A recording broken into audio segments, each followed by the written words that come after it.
My name is Shubhankar Sharma, and I'm an advocate. I passed out of law school in 2019, and I have been working ever since.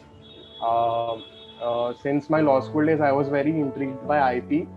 I lugged my way through in the IP area of law, and I'm working as a trademark and copyright associate in Lex Mantis.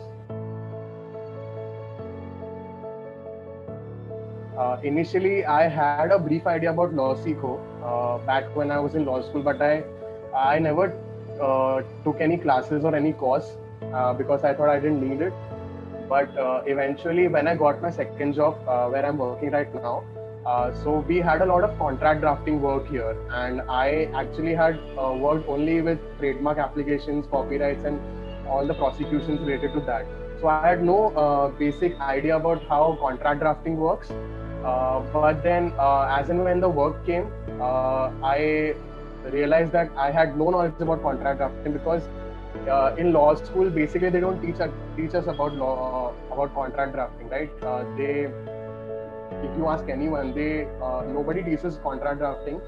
So my mentor, my senior ma'am, Anuraga ma'am, she was the one who introduced me to this course, and she was like, she insisted that no, you have to take this course because your contract drafting skills are really poor, and every lawyer should know these skills because it's not like just by knowing trademark and copyright law and everything you will be successful. The basic of every lawyer is contract drafting, right? You should know that. So she was the one who introduced me, and then I ended up joining the contract drafting course. And yeah, it was really helpful, and we drafted a lot of contracts.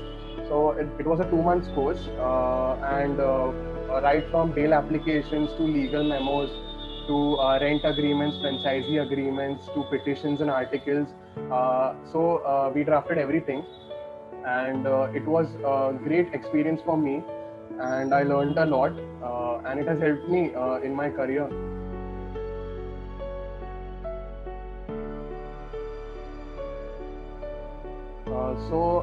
As I told you that I had like no knowledge about contract drafting, and when I completed the course, or even though during the course, I started gaining knowledge. I started reading up contracts. I started drafting contracts.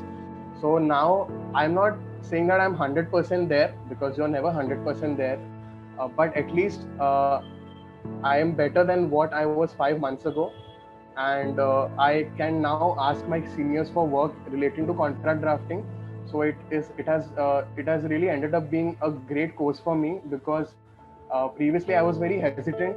Even when the course started, I was really hesitant as to would I be able to do it properly, because mistakes tend to happen, and then it gets very difficult. But then eventually, I'm not better, but at least I'm getting better every day. I try and draft contracts on my own. I make up my own scenarios, and I read through the books that are given by LawSeco. I read through the lectures. I go through the lectures and everything. So it has helped me a lot in that sense. And I'm better. I'm more confident right now. So self confidence has really boosted me.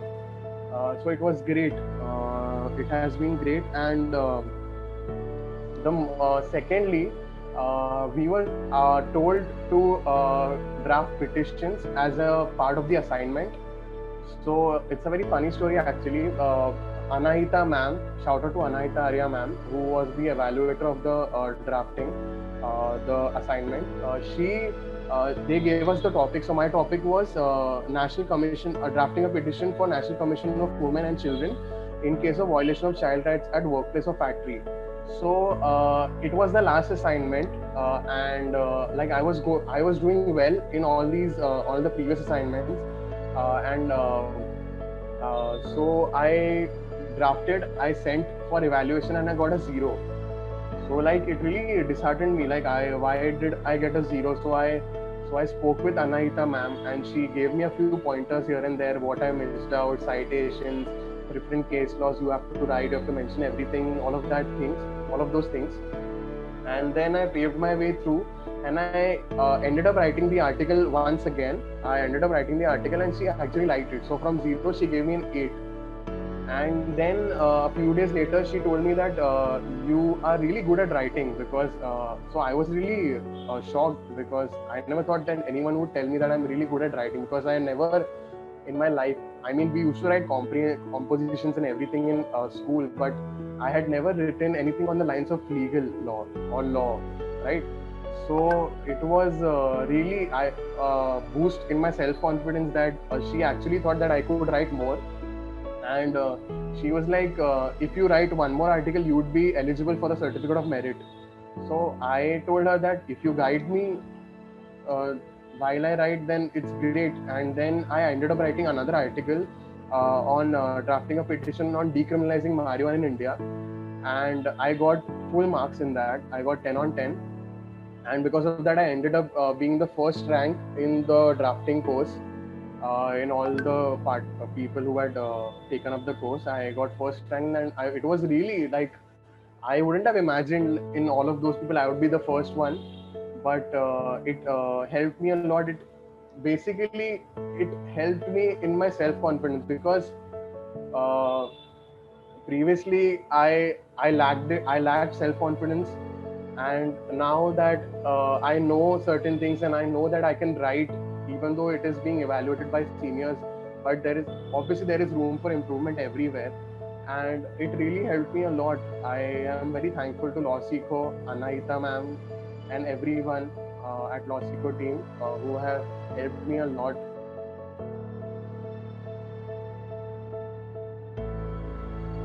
I don't know if I'm in a position to give advice to anyone, as I've only completed like 2 years and I'm not still there.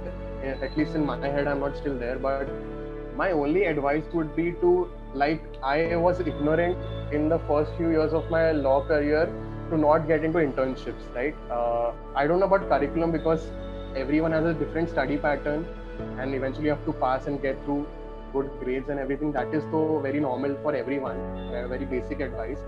But the main advice that I want to give to anyone, especially being a first generation lawyer, I'm a first generation lawyer. I have like no one, even remotely in any of my relatives, no one is into a law field. No one, no one. So it was really a challenging step for me when I got into this field. So it was a big challenge for me. But I what my seniors told me is that, and what I would tell my juniors right now is that, please take internships very seriously. Because whenever you, so when you're not from an NLU, in NLU you end up getting placements. But when you're from a college like I am, or any these colleges in Mumbai or anywhere which are not NLUs, it is very difficult because they don't give you placements, right? So how will a recruiter judge you? They'll judge you by your knowledge. Now they know that students don't usually study in law school, right? They study like 1-2 days before any exam, and they just pass and they get on with their life. But when you do internships and when you show them your CV, they understand that how you have learned what you have learned. Like, for example, I already thought when I joined law school back in 2017 that I wanted to get into IP. So I ended up doing a course from Nalsar in media laws.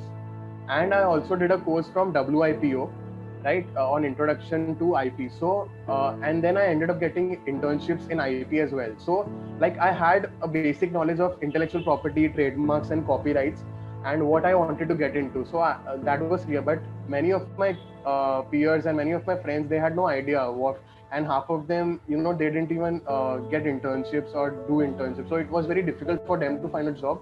I'm not saying it was very easy for me. I struggled. I had to struggle for 2 months to get a job, not even a decent paying job. It was a basic job, okay. And but because of my knowledge on IP, I ended up getting a job in an IP firm. So that was only because they knew that I knew something on trademarks and copyrights, and it was really very helpful for me.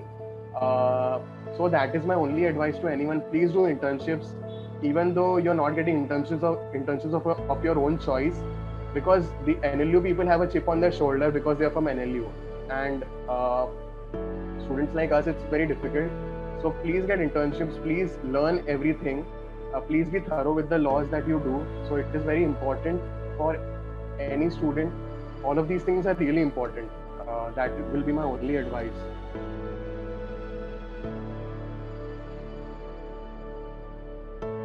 I mean, I don't have any advice for Law Seeker. Law Seeker is doing a great job for students. Like I have seen not only law students, even advocates who are like 40-year-olds, 50-year-olds attending the boot camps hosted by Abhyuday sir and Ramanujan sir. So it's great that the work you guys are doing, it's amazing. It has helped me. I have also joined one more course on IP, Introduction to IP course. The only thing is that the course is a little expensive. So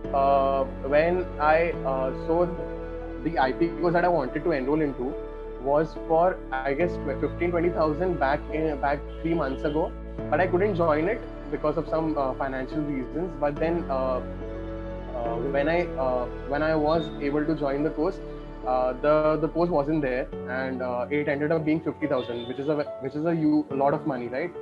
So that is the only piece of advice. If you, I mean, it's not even an advice, but a suggestion that the course is a little expensive, but they are worth the money, but a little expensive. That's about it. Rest the job you guys are doing is amazing, and I owe to you guys. And I'm really happy being associated with Law Seeker, especially the placement team is great. Like I have seen people getting jobs from these from the Law Seeker placement team. They are really hardworking, and yes, I'm really happy